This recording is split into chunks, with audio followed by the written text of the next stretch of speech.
Free free. দেখো মোটু পাতলু কি দোস্তি একদম ফ্রি, শুধু জিও সিনেমাতে।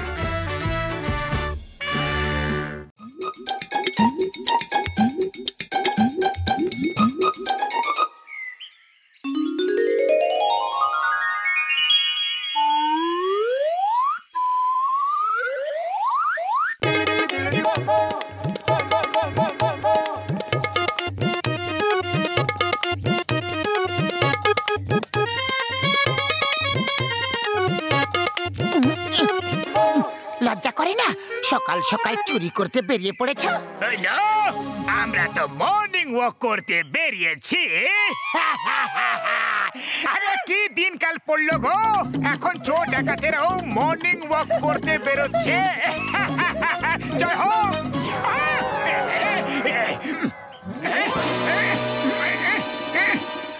ওহো, তাহলে এই ব্যাপার। কালী পাহাড়ের গুফায় গুপ্তধন লুকিয়ে রাখা আছে। সঠিক বেল বাজালেই গুপ্তধনের দরজাটা খুলে যাবে। আরে মোটু, এটা কোনো সাধারণ কাগজ নয়, এটা একটা নকশা, নকশা, গুপ্তধনের নকশা। আরে এবার আমরা কোটিপতি হয়ে যাব।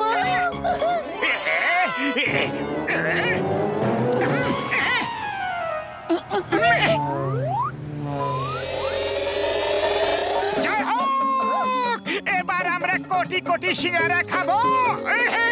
তুমি তো শুধু সিঙ্গারার কথা চিন্তা করতে থাকো, চটপট করে আমাদের কালী পাহাড়ের গুফায় পৌঁছাতে হবে। চলো। জনের কাছে হুঁশিয়ারি, এদের পড়ে যাবে খুব ভারী।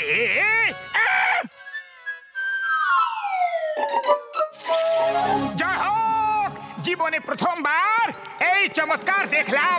হ্যাঁ, কিন্তু এবার শুধু দেখতে না থেকে শীঘ্রই বেল বাজাও। কিন্তু এক মিনিট, সঠিক বেল কোনটা কোনটা? আমি তোমাদের এখানে সঠিক বেল কিছুতেই বাজাতে দেব না। আরে বুড়ো বাবা, তোমার কি ক্ষতি হচ্ছে?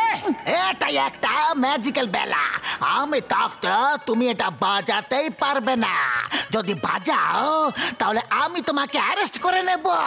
আরে বুড়ো দাদু, আমাদের অ্যারেস্ট করার আপনি কে?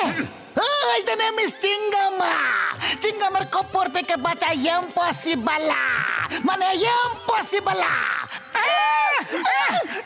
বাহ চিঙ্গাম স্যার, কি সুন্দর গেটআপ নিয়েছো, একদম সত্যিকারের মনে হচ্ছে। আইনের দিব্যি দিয়ে বলছি। এটা কোনো গেটআপ নয়, আমি সত্যি সত্যি এরকম দেখতে হয়ে গেছি গো, আইনের দিব্যি। কিন্তু চিঙ্গাম স্যার, আপনি এত বুড়ো কিভাবে হয়ে গেলেন? এটা একটা খুবই বড় গল্প আছে মোটু পাতলু। তাহলে সেটা ছোট করে শুনিয়ে দিন। একটা কাগজে হাওয়াতে উড়তে উড়তে আমার মুখে এসে পড়লো।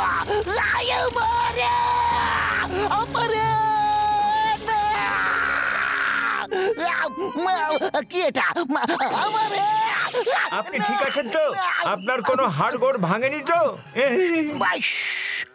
আমি ভাবছি এই কাগজ আমার উপরই কেন এসে পড়ল, এর পেছনে কি রহস্য আছে? বাহ স্যার, আপনি তো মহান, আমাদের দেশের গর্ব। ও, তাহলে এই ব্যাপার। কালী গুফাতে খাজানা, এর দরজা ম্যাজিক্যাল বেল বাজালেই খুলে যাবে। শীঘ্রই চলো। আয় মা, আরে আমাকে তো নিয়ে চলো।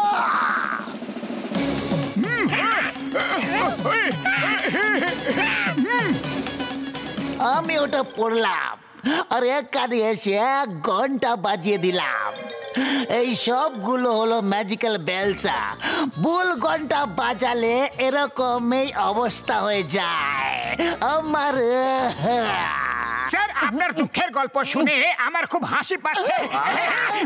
মানে আমি বলতে চাই যে খুব দুঃখ হচ্ছে। আপনার হাওয়ালদাররা আপনাকে এই অবস্থায় ছেড়ে পালিয়ে গেল, কত বড় লজ্জার কথা। ওরা দুজনও এখানে আছে, ওরা দুজনও ম্যাজিক্যাল বেল বাজিয়ে দিয়েছিল। এরা এরাও মানে সঠিক বেল বাজালে তবে দরজা খুলবে। আর এই বিপদ থেকে বাঁচার সমাধান ডক্টর ঝটকাই বলতে পারে। আরে আরে ডক্টর ঝটকার ফোন এখানে কিভাবে এলো? Allow me to introduce Dr. Jhatka and Gosita Ram. এই দেখো, এই হলো দুজন। আমাদের পর এরা ঘন্টা বাজিয়েছিল গো। উড়ি বাবা, আমার 20 বছরের অভিজ্ঞতায় কখনো এরকম হয়নি। আমার শুকনো পাপড়ের দিব্যি, আমার ওষুধের দিব্যি গো। আর কোনোদিন খাজানা খুঁজতে আসবো না বন্ধু। জন হয়ে যাবে ডন, জন হয়ে যাবে ডন। এখন তো চিংগাম স্যার রিটায়ার্ড হবে, গুপ্তধন হবে আমার, রুখবে কোন জন? আরে জন, এখানে গুপ্তধন আছে। এসো তোমরা তিনজন, এক একটা করে ঘন্টা বাজাও। কোনোটা তো আসল হবেই না। ঘন্টা তোমরা বাজাবে, আমরা নয়। ব্যাগ তোমরা হবে, আমরা নয়। চলো চলো ঘন্টা বাজাও, না হলে আমি গুলি চালাবো। মোটু, এই ঘন্টাটাই আসল হবে। দেখো এই নকশায় সব ঘন্টা নড়তে দেখা যাচ্ছে, যেমন হাওয়াতে নড়ছে। শুধু একটা ঘন্টাই সোজা আছে, যার উপরে হাওয়ার কোনো প্রভাব নেই। এসো দুজনে একসাথে এই ঘন্টাটা বাজাই, যাতে যা হবে দুজনের একসাথেই হবে।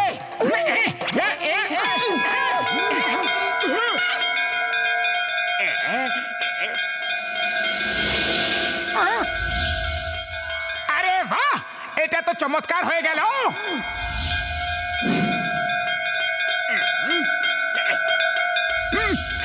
বন্ধু, আমরা ঠিক হয়ে গেছি। বললে বললে বললে বললে জয় হো।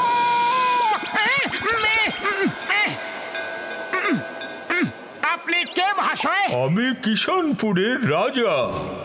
এই গুপ্তধন আমারই। আমি আমার গুপ্তধন লুকিয়ে রাখার জন্য এই জায়গা বানিয়েছিলাম, আর গুপ্তধন রক্ষা করার জন্য এই ঘন্টাগুলো লাগিয়েছিলাম। কিন্তু কি বড়দা? কিন্তু আমি যখন গুপ্তধনের দরজা বন্ধ করছিলাম, তখন ভুল করে আমিও পিছলে ভেতরে বন্ধ হয়ে গেছিলাম, আর তারপর বাইরে বেরোতে পারিনি।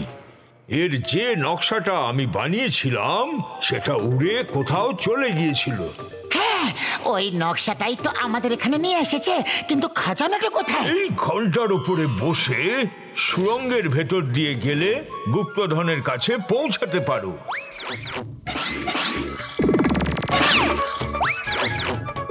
আরে দাঁড়াও দাঁড়াও, ওই খাজানা রাজা মশাইয়ের, আর তার উপর রাজা মশাইয়ের অধিকার।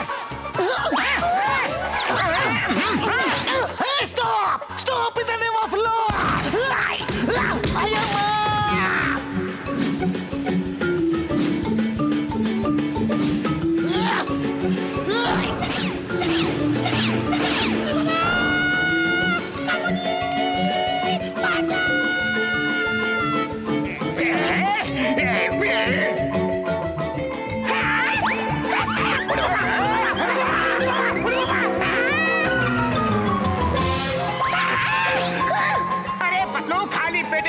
একদম কাজ করে না। তুমি শিগগিরই কিছু একটা ভাবো, নাহলে জন আগে পৌঁছে যাবে। আইডিয়া!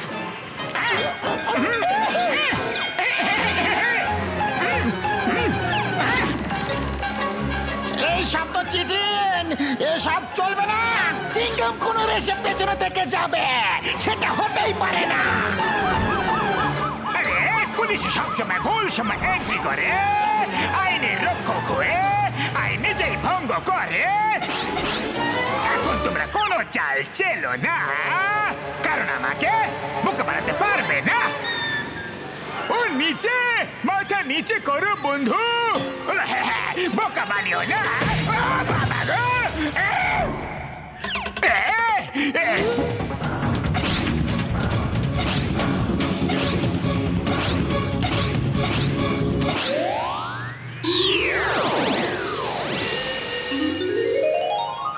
খাজানাকে হাত লাগাবে না। খাজানা রাজা মশাইয়ের, উনি পাবেন। খামোশ, এবার জন হয়ে যাবে ডন, জন হয়ে যাবে ডন। খাজানা নেব আমরা, দেখি আমাদের আটকাবে কোন জন।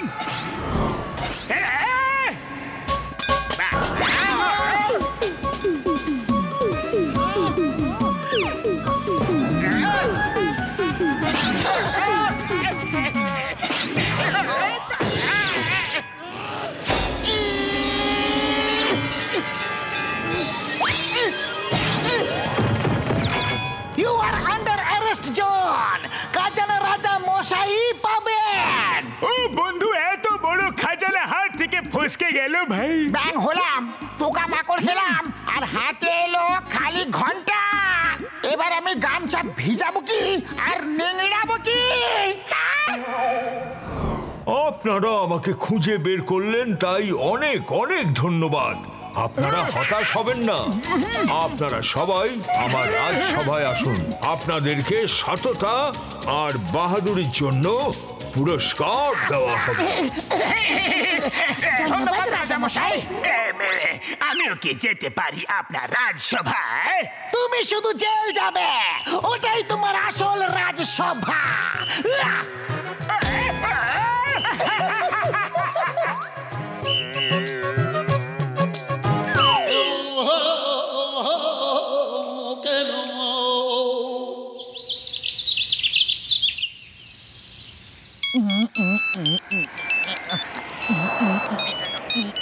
চিংগাম স্যার, হ্যালো। পাতলু, মোটু কোথায় আছে? চিংগাম স্যার, মোটু এখানে নেই, ও বাড়ি থেকে আসছে। পাতলু, চোর এখনই একটা ব্যাংক লুট করে ওই দিকেই পালিয়েছে। তুমি দেখলেই ওকে ধরে ফেলো, আমি এখনই এসে ওকে অ্যারেস্ট করছি।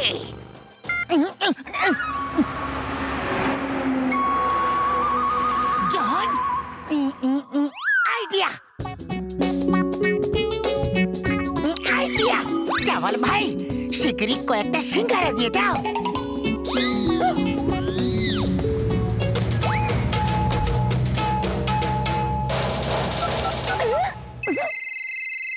আরে এই পাতলু আমাকে এত কাছ থেকে কেন ফোন করছে? দেখছি। হ্যালো মোটু, ওই দেখো ভ্যানে সিঙ্গারা রয়েছে। কি ভ্যানে সিঙ্গারা? জয় হো।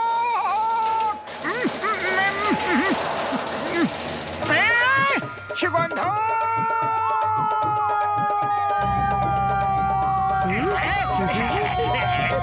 বাস বাস, ওই মোটু না উড়ে এদিকে আসছে। এই মোটু যখন উড়তে থাকে তখন কিছু না কিছু গন্ডগোল অবশ্যই করতে থাকে। কি সুন্দর কবিতা। আরে কবিতাকে ছাড়ো, মোটুকে ধরো, ওপরে গিয়ে ধরো। বাস বাস, মোটু ওপরে বসে সিঙ্গারা খাচ্ছে।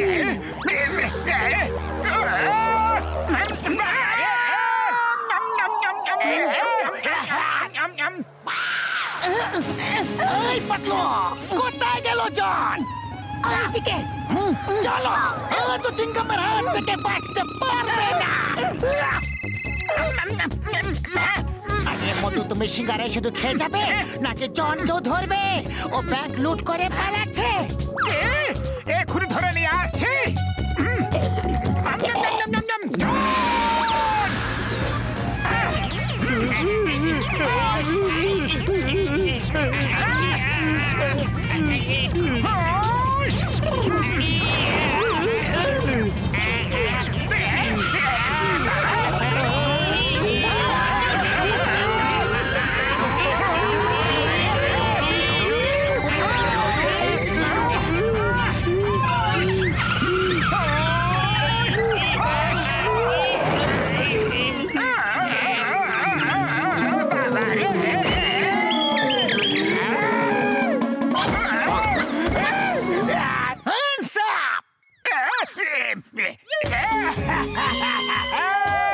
জন এবার কিভাবে হবে ডন? জন এরকম শহরে থাকতে পারবে না যেখানে ও হতে পারবে না ডন।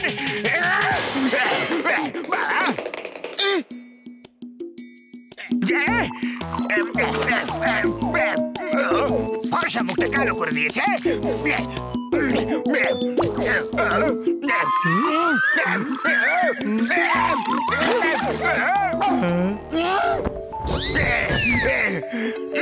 জন আজ নিচ্ছে এই শপথ, মোটু পাতলু তোকে যতক্ষণ না করে দেব সবার মুখ কালা, বসবে না ততক্ষণ শান্তিতে এই হিম্মতওয়ালা।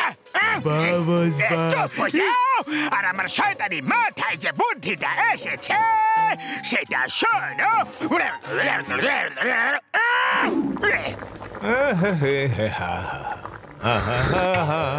এই যে চাওয়ালা, ছোট মহারাজের জন্য চা জল খাবার নিয়ে এসো।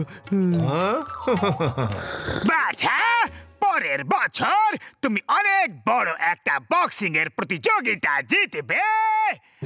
সাধু বাবা, আপনি কি করে জানলেন যে আমি কে? আমি তো আজ বক্সিং গ্লাভসও পরিনি। আমি পড়তে পারি সবার কপালে লেখা লিখন। তোমার কপালে তোমার ভূত, ভবিষ্যৎ আর বর্তমান লেখা আছে।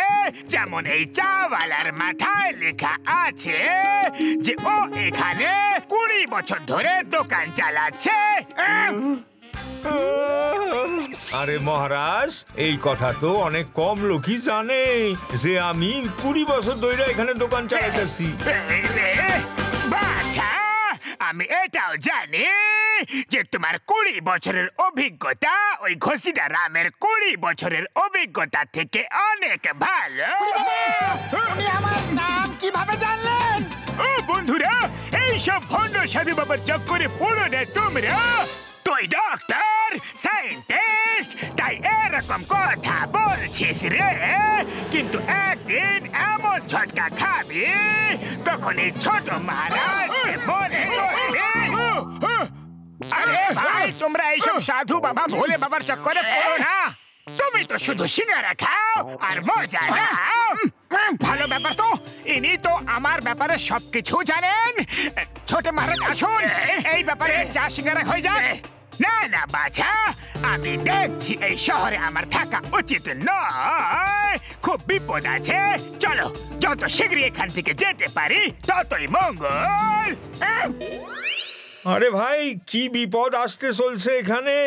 বাছা, যদি কাল সকালে এখানে আকাশ থেকে মিটিওরের একটা ছোট টুকরো পড়ে তাহলে বুঝে নেবে 2 দিনের মধ্যে ফুরফুরি নগরের সাইজের মিটিওর পড়বে আর কেউ বাঁচবে না। ও আমার জীবনে এত বড় মিথ্যুক আমি কখনো দেখিনি ভাই।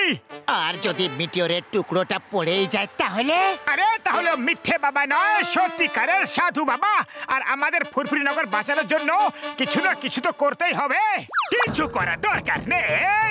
কাল সকালে এখানে কালিয়া পেন্টারের দোকান খুলবে আর যদি মিটিওর পড়ে তাহলে ফুরফুরি নগরের প্রত্যেক জনকে কালিয়া পেন্টারের দোকান থেকে নিজের মুখ কালো পেন্ট করে 2 দিন পর্যন্ত ঘুরতে হবে। আর একজন লোক যদি নিজের মুখ কালো পেন্ট না করে তাহলে ফুরফুরি নগর আর বাঁচবে না। আরে মহারাজ, আমরা জোর কইরা ধইরা ধইরা সবার মুখ কালো কইরা দিমু। এই ছোট মহারাজের জয়, ছোট মহারাজের জয়। এই নাও। আরে ওই দেখো, কালিয়া পেন্টারের দোকানও খুলে গেছে। কাল রাতেই খুলে রেখে গেছে, কিন্তু ওরা তো এখনো আসে নাই।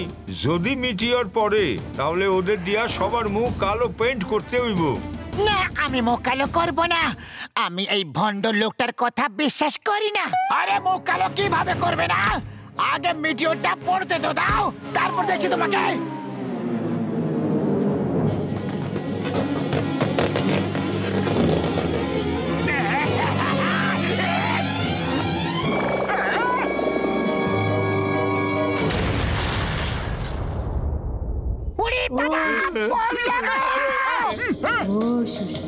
আরে ছোট মহারাজের কথা তো সত্যি হইল। এখন তো বাসার একটাই উপায় ভাই, কালিয়া পেন্টারের কাছ থেকে মুখ কালো করতে হইব। কিন্তু বিশ্বাস হচ্ছে না যে ছোট মহারাজের কথা সত্যি হলো। আরে ওই দেখো, কালিয়া পেন্টার চলে এসেছে। কালিয়া মশাই, কালিয়া মশাই, ছোট মহারাজের আদেশ হইল পুরা ফুরফুরি নগর আপনার কাছ থেকে মুখ কালো করাইতে চায়। লাইনে দাঁড়া মহাশয়রা, আর হাতে 2,000-এর নোট রাখো। কালিয়া পেন্টার ফ্রিতে কিছুই করে না।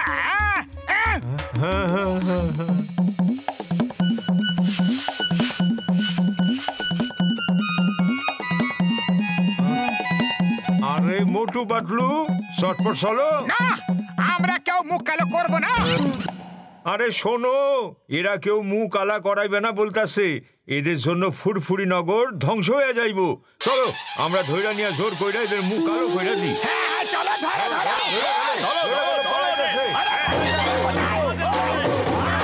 আরে মোটু, আমরা কতক্ষণ এইভাবে দৌড়তে থাকবো? এই বাবা আর কালিয়া পেন্টার দুজনকে একরকমই দেখতে লাগছে। সাইজ এক আর আওয়াজও একরকম, শুধু রূপ আলাদা। দুজনের দুটো লেজও আছে, তারা একই সাইজের। আমার তো এই দুটোই জন মনে হচ্ছে। আরে হ্যাঁ পাতলু, তুমি ঠিকই বলছো। কাল ওর মুখ কালো হয়ে গিয়েছিল, আর সেই জন্য ও আমাদের উপর প্রতিশোধ তো নিচ্ছে না পাতলু। হ্যাঁ, আগে প্রতিশোধ তো এবার আমরা নেব। ও আমাদের অনেক বিরক্ত করেছে।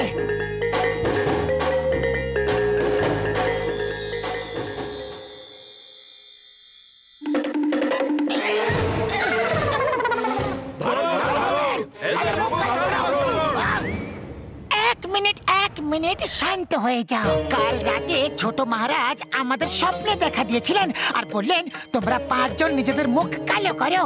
এই জন্য আমরা এখানে এসেছি।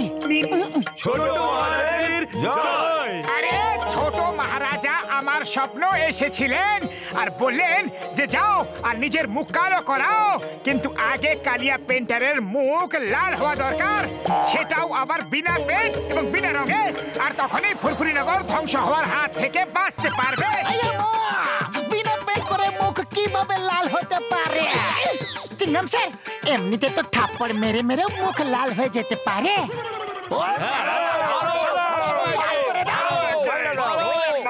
মারো মারো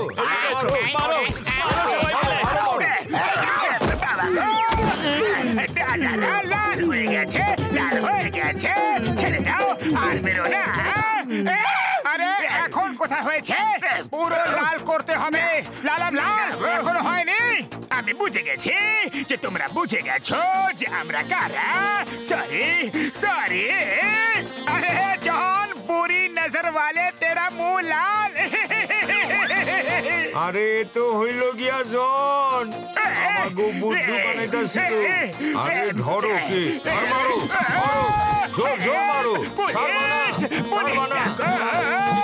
চিংগাম স্যার, ধরো